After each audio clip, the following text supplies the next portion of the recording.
Une fille émouvante aidera un vieillard à traverser la rue, elle ne se doute pas qu'il est le frère. Clara, avec son sourire contagieux, marchait chaque matin dans son village paisible, émanant d'une énergie qui illuminait les visages fatigués des villageois.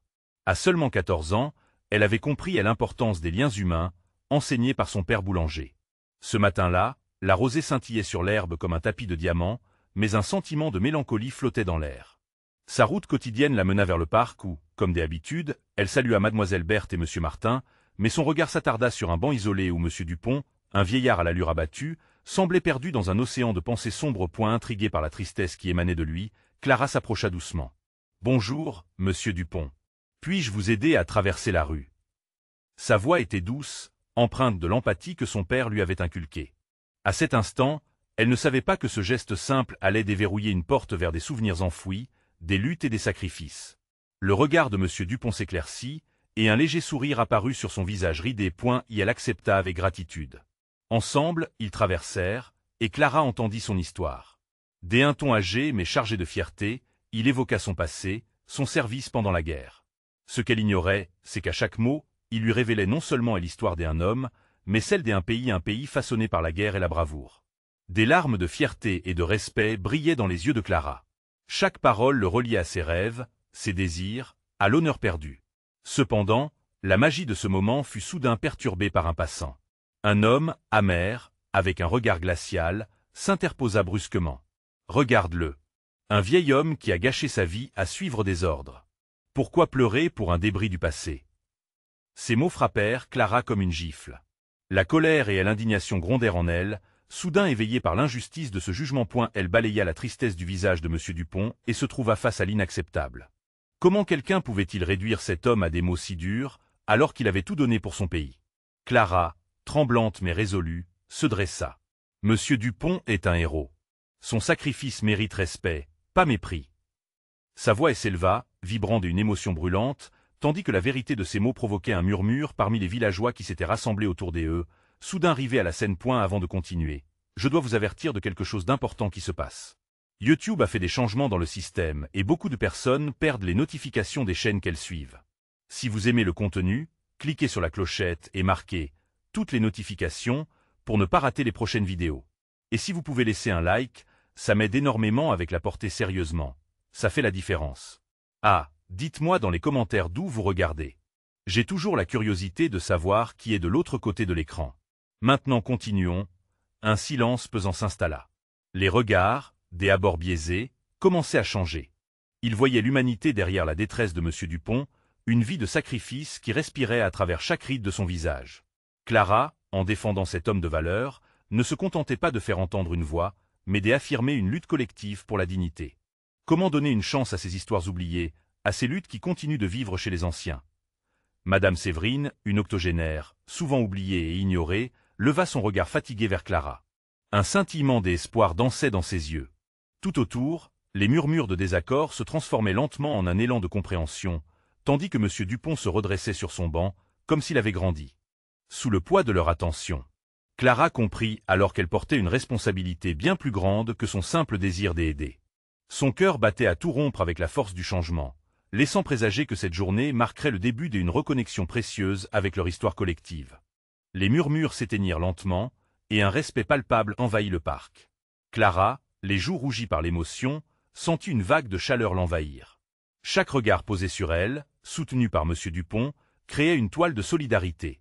Elle savait que ce combat n'était pas pour elle seule, mais pour tous les hommes et femmes qui avaient été oubliés, négligés, invisibles dans leur propre société. Monsieur Dupont sourit avec une douceur renouvelée.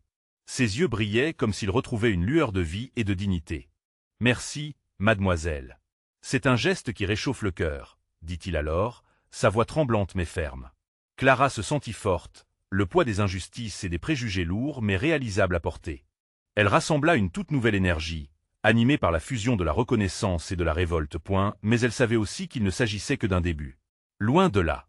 Les mots prononcés par le passant amer résonnaient encore dans sa tête. Un débris du passé? Non, un héros. Elle se mit à repenser à ses camarades de classe, à la manière dont ils prenaient souvent leurs grands-parents pour acquis. Pour eux, ces figures réelles et pourtant si éloignées faisaient partie d'un monde révolu.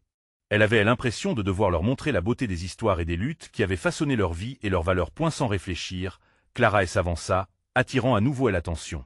Écoutez-moi. Combien d'entre vous connaissent vraiment l'histoire de ce grand homme? Combien des histoires sont perdues, car nous ne prenons pas le temps d'écouter ceux qui les ont vécues? Son cœur battait de détermination. Elle invita les villageois à se rassembler autour d'eux. Ce moment marquait le début d'un changement palpable, une transformation où chaque voix méritait d'être entendue. Les gens commencèrent à s'approcher, intrigués. Clara, se sentant soudainement comme le porte-parole de ces vies oubliées, se mit à raconter leur histoire. Elle évoqua les souvenirs de M. Dupont, les amis perdus, les batailles menées non seulement contre les ennemis sur le front, mais aussi contre le mépris qui suivait leur retour. Elle parla de la douleur et de l'espoir, du sacrifice pour un avenir meilleur. Son auditoire, d'abord sceptique, commença peu à peu à réagir.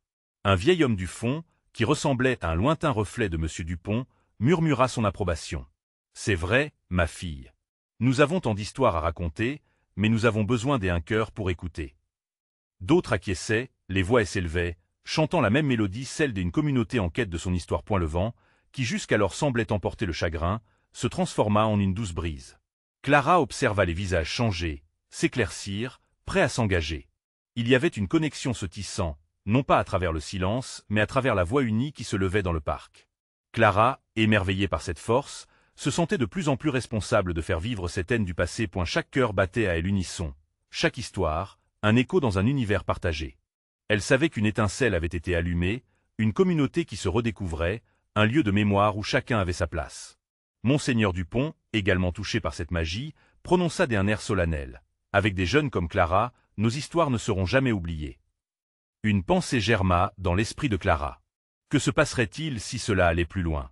Si chaque villageois partageait ne serait-ce qu'une histoire de leur passé, et si cela pouvait changer leur présent et leur futur? La tragédie des autres pourrait devenir un carrefour d'espoir et d'interconnexion. Alors qu'un sourire illuminait son visage, elle savait que ce moment marquait le début d'un grand chapitre. Un chapitre qui ne se contenterait pas de traverser la rue, mais qui irait hanter le cœur de chaque membre de la ville. Et dans cette volonté de transformation, une question l'assaillit. Comment transformer cette dynamique en quelque chose de durable, visible et significatif? Quelles histoires émergeaient des ombres du passé, attendant d'être racontées par ceux qui avaient encore le pouvoir et le devoir de garder la mémoire vivante? Clara se tenait là, son regard scrutant les visages rassemblés autour d'elle.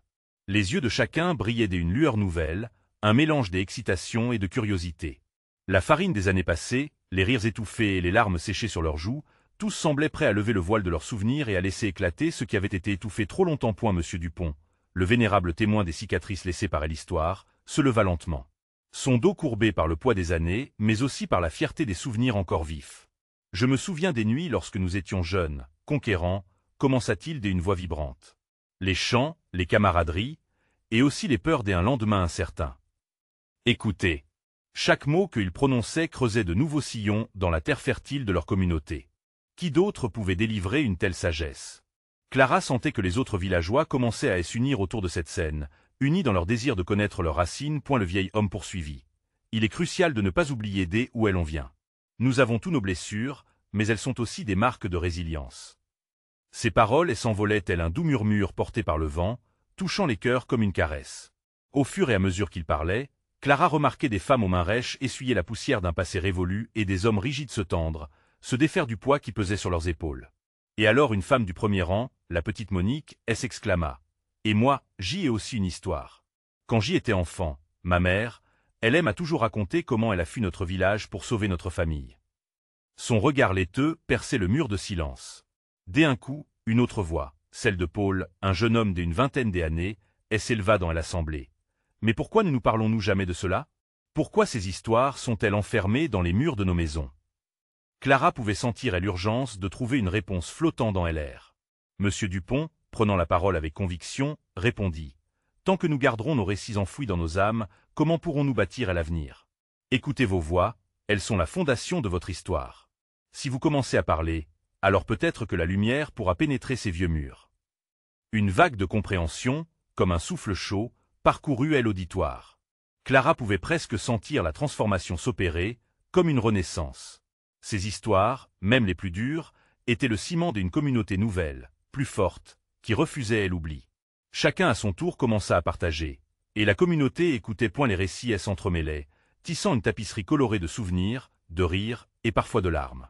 Des amis, perdus mais jamais oubliés, des sacrifices faits par les aînés, des amours contrariés, tout cet héritage se déversait comme un torrent puissant.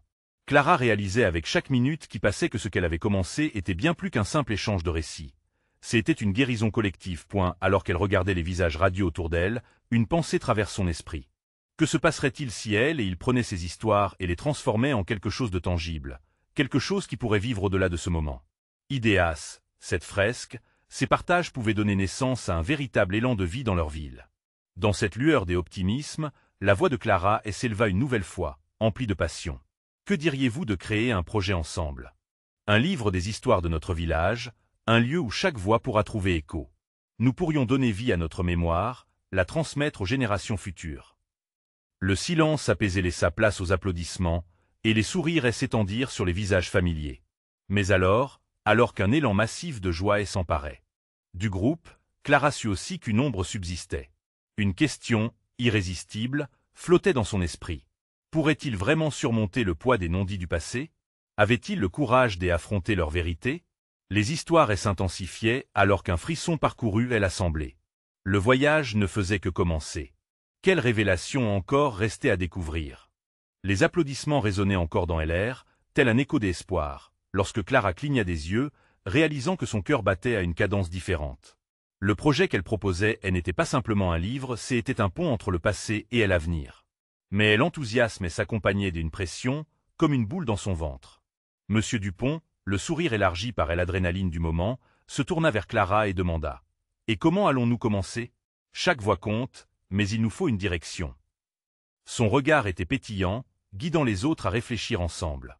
Clara lui lança un sourire rassurant, elle incitant à continuer d'éveiller les mémoires endormies. « Nous pourrions organiser des rencontres, » proposa qui que ce soit, d'une voix timide mais pleine d'espoir. « Chaque semaine, nous pourrions nous retrouver et partager une histoire. Nous pourrions demander à nos parents, nos grands-parents. Cela pourrait nous rappeler ce que nous avons presque oublié. » La proposition trouva un écho dans le cœur de telle assemblée. Clara pouvait voir des têtes acquiescer, des murmures des approbations se répandre.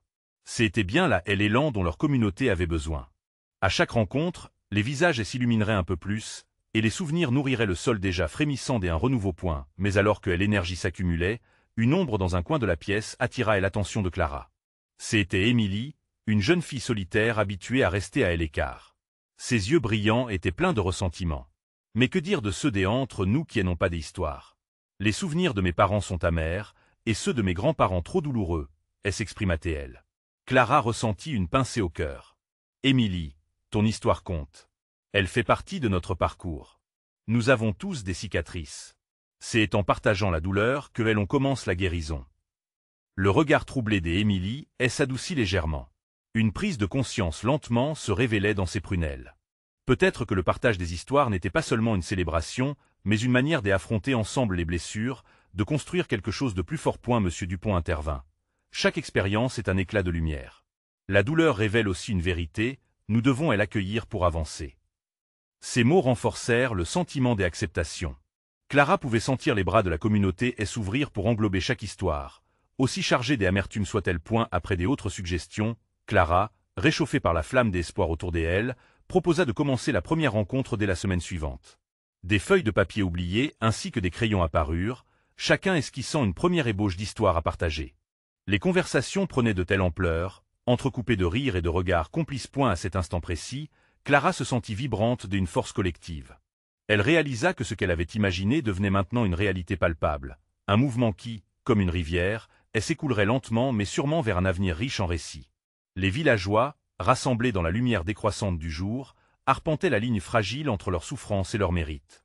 À travers ces histoires, ils commençaient déjà à dépendre les uns des autres, à s'accrocher à la mémoire, à la vie, et surtout, à l'espoir. Pourtant, alors que la soirée se terminait et que les esprits s'éveillaient à la chaleur de ces nouvelles connexions, une question demeurait. Que se passerait-il lorsque ces vérités cachées, longtemps gardées sous silence, seraient enfin révélées? Clara ne pouvait que craindre les répercussions de ce qu'elle pourrait déclencher. Clara se leva tôt le lendemain matin, l'espoir et la nervosité se mêlant en elle comme les couleurs d'un tableau. Ce jour marquerait le début de quelque chose de grand, de précieux. Les rayons du soleil filtraient à travers les volets, illuminant sa chambre d'une lumière douce. Elle sentit une vague d'excitation parcourir son corps. Chaque minute qui passait la rapprochait de cette première rencontre. En prenant son petit déjeuner, Clara regarda par la fenêtre. Les voisins se croisaient, échangeant des sourires, mais elle savait que beaucoup d'entre eux portaient des fardeaux invisibles. L'idée d'engager une conversation sur leur passé la terrifiait, mais en même temps, elle la galvanisait. Peut-être découvrirait-elle, à travers leurs histoires, des vérités qu'elle-même n'avait jamais osé explorer. L'après-midi arriva enfin. Le café du village, lieu choisi pour cette rencontre, s'emplissait lentement. Les chaises grinçaient, des murmures se faisaient entendre, et une atmosphère d'anticipation flottait dans l'air. Clara s'installa à une table, son cœur tambourinant dans sa poitrine. Elle se demanda pour la énième fois si les gens viendraient. Lorsque les premiers habitués entrèrent, Clara se leva pour les accueillir. Ils étaient tous là, des visages familiers, mais avec une lueur nouvelle dans leurs yeux. Au fil des minutes, Émilie fit son apparition, les traits marqués par une discrète appréhension. Clara lui sourit, la rassurant silencieusement.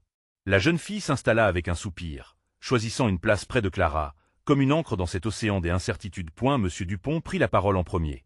Son ton chaleureux calma les esprits. « Bienvenue à tous, merci d'être ici », commença-t-il. « Aujourd'hui, nous allons partager nos histoires, sans jugement, juste des souvenirs, des rires, et peut-être quelques larmes. » Son regard se tourna vers Clara, qui sentait son propre regard briller d'excitation et d'anxiété. Les premiers échanges commencèrent timidement.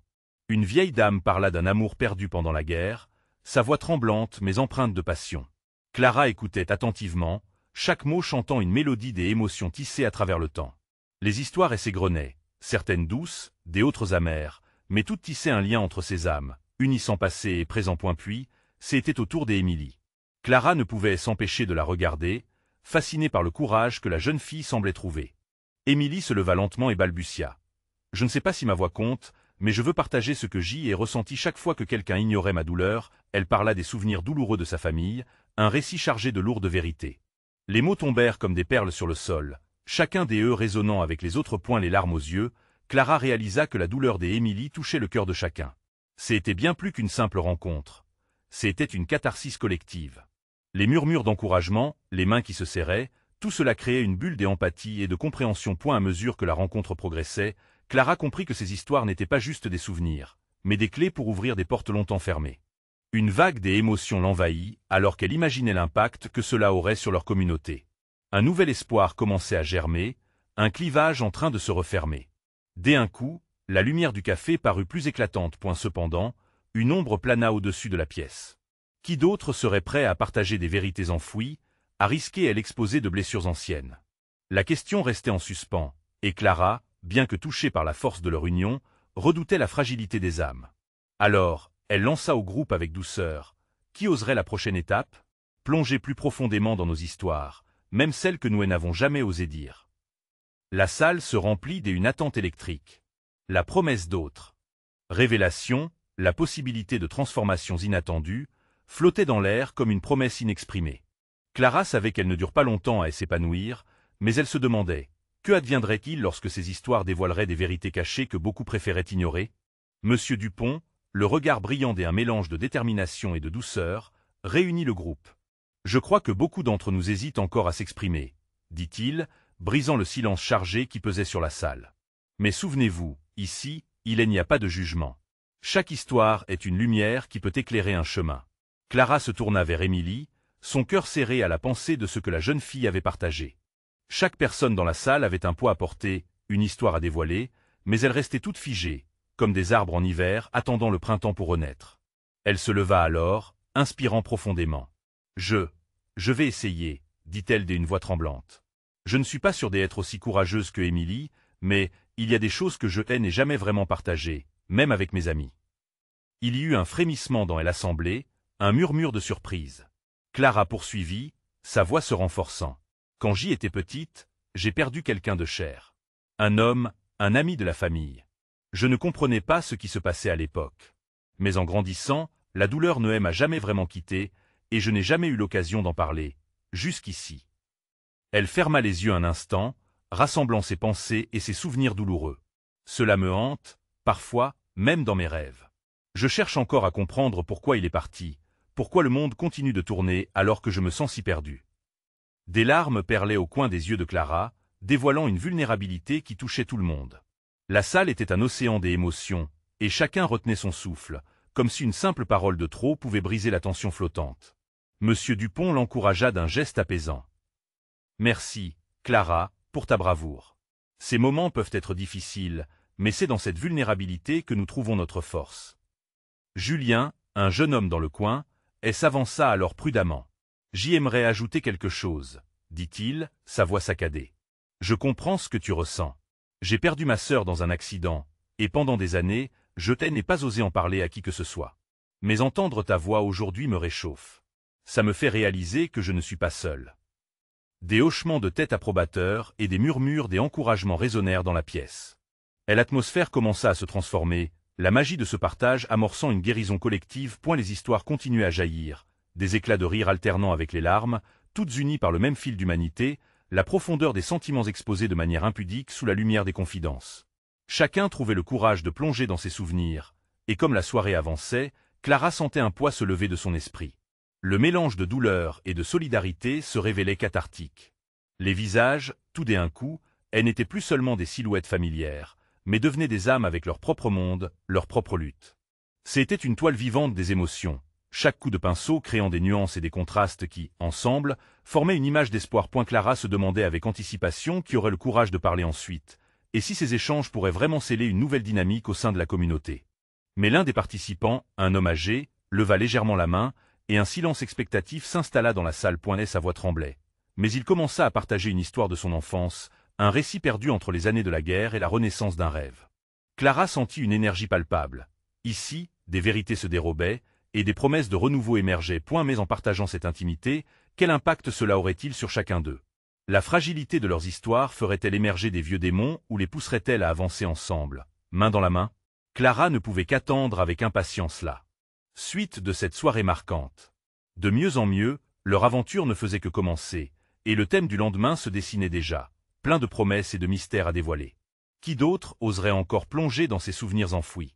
Quel écho résonnerait encore dans ce café au milieu des rires et des pleurs? Le silence qui suivit l'intervention de l'homme âgé était lourd de promesses. Chaque regard était fixé sur lui, suspendu entre curiosité et compassion. Il alors raconta son histoire, celle d'un jeune garçon qui avait perdu son père trop tôt et qui avait dû apprendre à naviguer seul dans un monde imprévisible. Ces mots, bien choisis, évoquaient la douleur, mais aussi les leçons d'espoir et de résilience. Clara se sentait transportée par ce récit, chaque phrase résonnant comme un écho de sa propre expérience. L'homme parla de la guerre, de la perte des siens, de la façon dont il avait trouvé refuge dans l'écriture, dans l'art comme moyen de libération. Sa voix, tremblante mais ferme, peignait des images de lutte, de rencontres marquantes, de petits moments de bonheur volés dans la tourmente. Chaque mot semblait porter un poids, une vérité universelle qui touchait tous ceux qui l'écoutaient. Clara réalisa qu'une sorte de communion se formait entre eux à mesure qu'il parlait. Elle aperçut des visages humains s'illuminer par la lumière de ce partage. Les émotions affluaient, les larmes coulaient, et à chaque confession, un bonbon de douceur se mêlait à la souffrance collective. Elle remarqua Émilie, qui essuyait une larme en souriant, et Julien, dont le regard s'était assombri mais qui semblait trouver du réconfort dans ce qu'il entendait. « Je me suis demandé pendant des années pourquoi cela m'était arrivé, » poursuivit l'homme. « Mais j'ai appris qu'il y a de la beauté dans la douleur. Elle nous rend humains, elle nous connecte. » Ces mots laissèrent Clara sans voix, un frisson des émotions parcourant son corps. Monsieur Dupont intervint doucement, remerciant l'homme pour son courage et son partage. « Il est parfois plus facile de porter ces fardeaux lorsque nous savons que nous ne sommes pas seuls à les porter, » ajouta-t-il, sa voix empreinte de sagesse. Le groupe acquiesça, un sentiment d'unité prenant racine. Clara observa autour d'elle, consciente de ces âmes qu'elle ne voyait que comme des étrangers auparavant. Maintenant, chaque visage incarnait un chapitre d'un livre, une page d'une histoire humaine qui se tissait à travers les épreuves et les joies. Puis, c'est avec une timidité palpable qu'une femme, la quarantaine passée, se leva lentement. « Je suis désolé de vous interrompre, » commença-t-elle, son discours hésitant. « Je n'ai jamais partagé cela avec quiconque. » La pièce redoubla des attentions, une curiosité palpable flottant dans l'air. Elle parla de la perte de son mari, du choc de devoir réinventer sa vie sans lui. « Il était mon tout, » avoua-t-elle, mais j'ai appris à avancer, à vivre pour moi-même à nouveau. Les souvenirs ne s'effacent jamais, mais je les porte différemment maintenant. Clara sentit une vague de chaleur l'envahir. À cet instant, elle comprit que la souffrance pouvait, d'une certaine manière, créer des liens indéfectibles. C'était une force inestimable dans un monde souvent froid et dur, car elle imposait une fragilité humaine, une vulnérabilité qui permettait d'atteindre des profondeurs d'authenticité. Quand la femme termina, La salle applaudit, des larmes de joie mélangées à des pleurs de tristesse. L'atmosphère s'était transformée. Chacun ressentait cette catharsis, cette légèreté qui suivait le partage de tant d'expériences, parfois écrasantes, parfois libératrices. Nous ne sommes jamais vraiment seuls, murmura Clara pour elle-même, mais assez fort pour que les voisins l'entendent. Elle trouva du réconfort dans cette pensée. L'idée de partager ne se limitait pas à des mots, mais à un échange profond qui touchait l'essence même de leur humanité. Alors que Clara réalisait que ces rendez-vous de parole allaient leur permettre de découvrir des facettes d'eux-mêmes, une question germa dans son esprit. Quels autres secrets se cachaient derrière ces visages familiers? Quelles histoires restaient à raconter? Monsieur Dupont annonça que le prochain partagé serait quelques mots sur l'espoir. Clara frissonna, impatiente de savoir quelle révélation serait faite, et si, à travers ces échanges, un nouvel élan serait insufflé dans sa vie. À cet instant, elle se demanda si, malgré la douleur, les cœurs avaient commencé à guérir ensemble. Ce voyage vers l'introspection semblait prometteur, et chaque membre du groupe était sur le point d'explorer des facettes inexplorées de leur passé, en quête de lumière. Qui aurait le courage de s'exprimer ensuite? Quel récit pourrait bouleverser la dynamique du groupe et les rapprocher encore davantage? La pièce était emplie d'une attente palpable, comme un souffle suspendu au gré du vent. Clara pouvait sentir l'énergie frémissante à travers chaque regard, chaque respiration. Les visages se tournaient lentement vers une autre personne, un homme en début de cinquantaine, dont les mains tremblaient légèrement sur sa cuisse. Il avait l'air hésitant, mais les encouragements des autres auraient pu suffire à l'ancrer. « Je suis ici aujourd'hui pour parler de l'espoir », commença-t-il avec une voix qui avait du mal à se libérer. « Mon nom est Lucas. Cela fait des années que je lutte contre les démons de mon passé. La perte de mon fils, il y a 5 ans, a été un coup dur. C'était comme si tout ce que je croyais, tout ce que j'aimais, s'était effondré. » Une série de soupirs, de murmures réconfortants parcourut l'assemblée. Clara sentait les larmes lui monter aux yeux.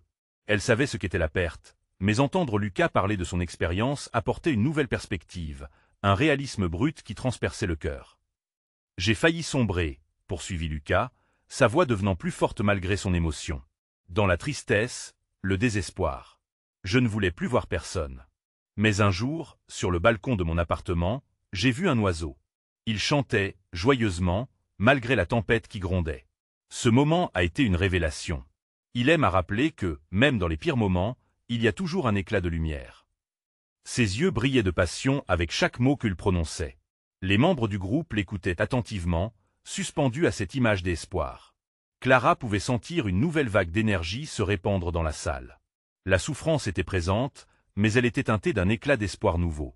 « J'ai commencé à écrire, » poursuivit-il, un léger sourire faisant surface sur ses lèvres. « Chaque jour, je notais mes pensées, mes petites victoires. Cela m'a permis de rétablir une connexion avec le monde. J'ai même commencé à peindre, un hobby que j'avais abandonné depuis des années.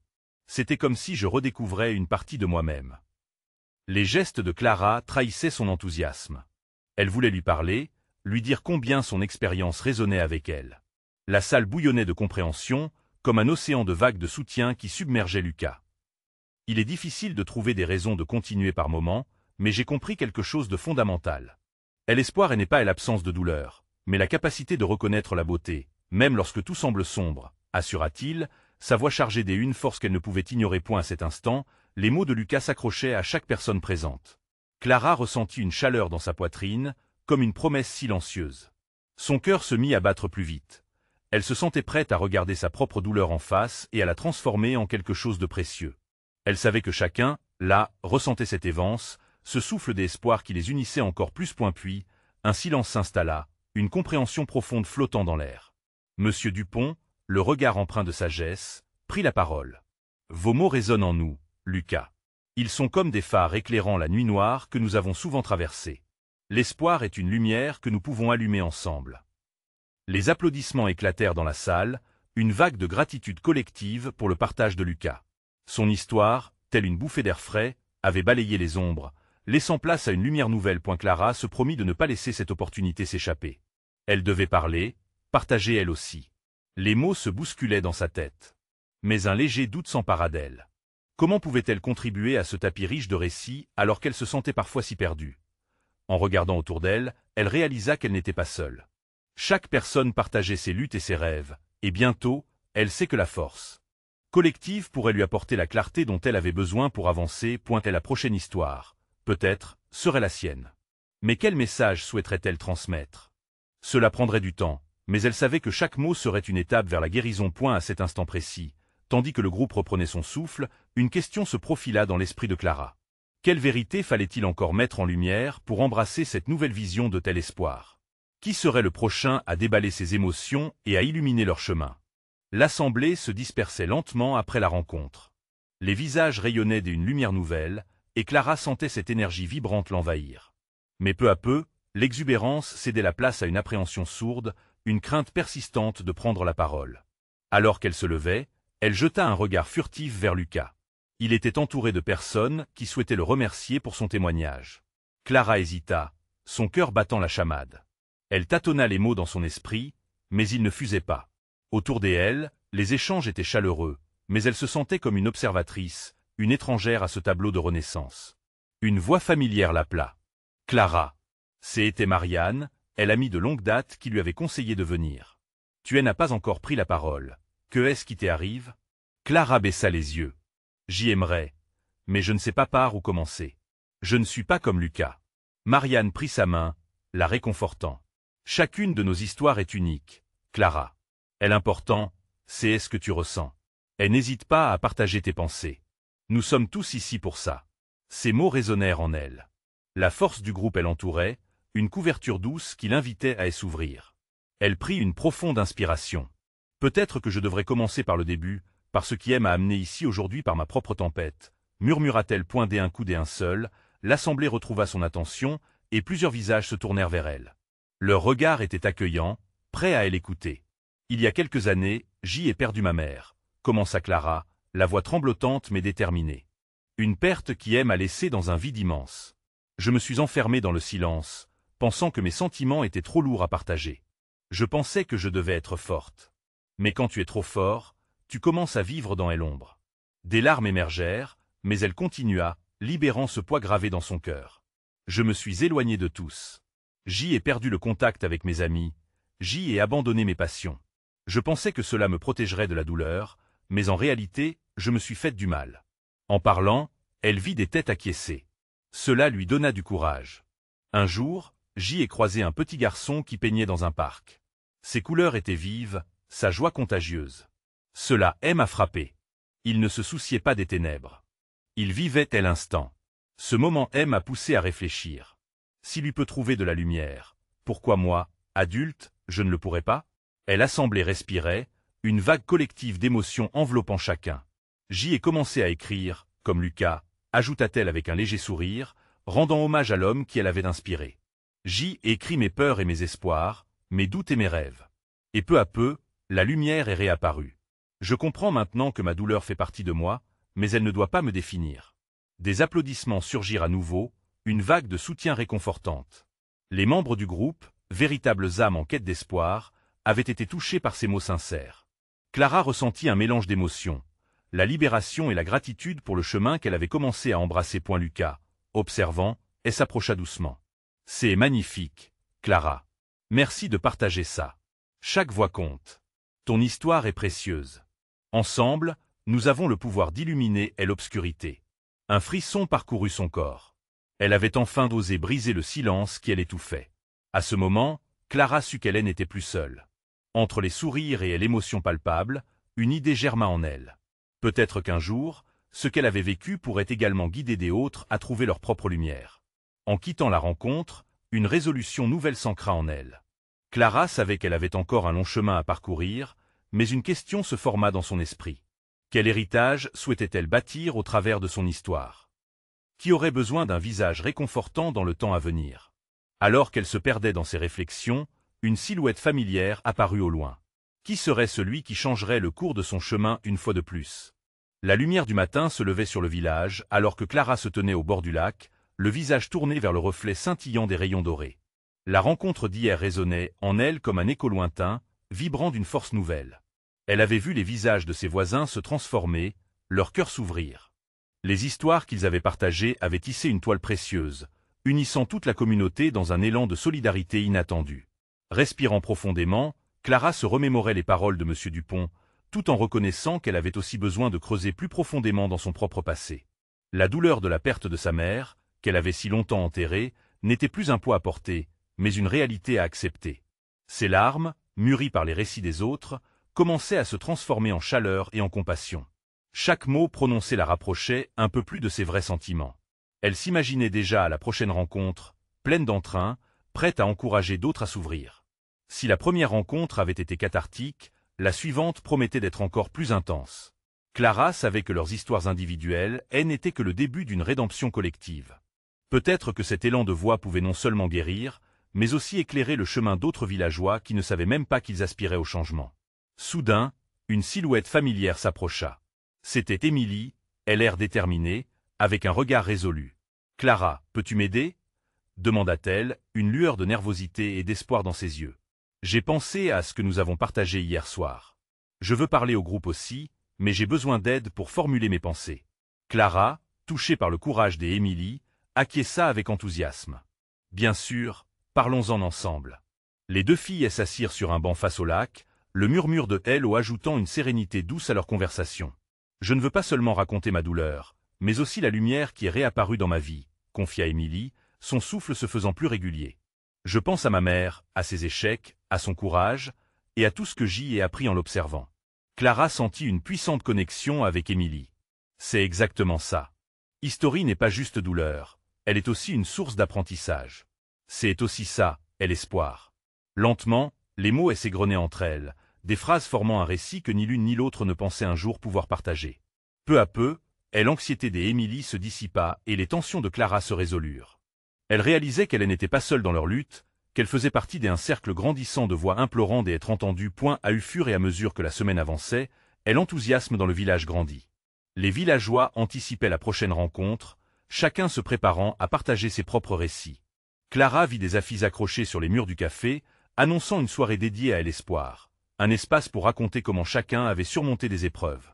Le jour J, le café était bondé. Les visages familiers étaient illuminés d'une chaleur nouvelle, vibrant de la promesse de la lumière éclatante qui suivait souvent les moments d'ombre. Clara prit une profonde inspiration alors qu'elle regardait M. Dupont entrer, le regard déterminé. Il se dirigea vers les villageois rassemblés. « Mes chers amis » commença-t-il avec une voix forte, « aujourd'hui, nous ne sommes pas seulement ici pour raconter des histoires, mais pour comprendre à quel point nos parcours sont entrelacés. Chaque personne est une étoile dans ce vaste ciel, et ensemble, nous formons une constellation qui brille. » Les murmures d'approbation résonnèrent dans la salle. Clara, le cœur palpitant, se leva. « Si vous le permettez, j'y aimerais commencer aujourd'hui en partageant l'expérience superbe que chaque récit représente. » La salle se tut, tous fixant. Clara, accordant le respect qu'elle méritait, elle parla, sa voix vibrant d'une conviction nouvelle. Sa douleur ne la définissait plus, mais la préparait à embrasser l'avenir. Elle évoqua sa mère, sa force, ses faiblesses, et comment chaque instant de douleur avait été un pas vers la lumière. Elle vit des larmes et des sourires parmi les visages qu'elle connaissait si bien, des âmes partageant ce même lien, la capacité de transformer la douleur en compassion. Chaque histoire qui suivit était une danse entre l'espoir et la souffrance, un partage profond qui rassemblait les membres du village, unis par une lumière de compréhension mutuelle. À la fin de la soirée, les gens se levaient un à un, se remerciant les uns les autres, un échange de chaleur et de solidarité que Clara n'avait jamais imaginé. Alors qu'elle se tenait là, les bras autour des Émilie, elle réalisa que leur voyage ne faisait que commencer. Ensemble, ils avaient créé un monde où les histoires n'étaient pas simplement racontées, mais vécues. Dans leur cœur, résonnait maintenant l'écho d'une promesse, celle de toujours écouter, de toujours apprendre. Clara savait qu'ils avaient encore un long chemin à parcourir, mais elle avait une conviction nouvelle. Ce village serait un lieu de mémoire, de résilience et d'espoir. Dans cette communion, la quête de chacun appelait une responsabilité mutuelle. La voie s'illuminait devant eux, et aucun conte ne devait rester inachevé. La force de ces récits formerait le cœur sur lequel le village se reconstruirait. Tout en s'engageant dans cette mission, Clara comprit que les contes de leur vie seraient le pont vers les générations futures, une riche tapisserie où chaque fil comptait. Le chemin était encore long, mais ensemble, ils avanceraient, illuminant l'ombre du passé avec les couleurs vives de l'espoir. Vous devez vous abonner maintenant à la chaîne pour ne pas rater les prochaines histoires exclusives. Laissez un like maintenant pour nourrir l'algorithme. Commentez vos réactions et théories sur la fin. Partagez instantanément cette vidéo avec au moins 5 amis qui ont besoin de voir cette conclusion. N'attendez pas une seconde de plus pour faire entendre votre voix. Seuls les vrais fans comprennent l'importance de soutenir la chaîne à travers ces actions.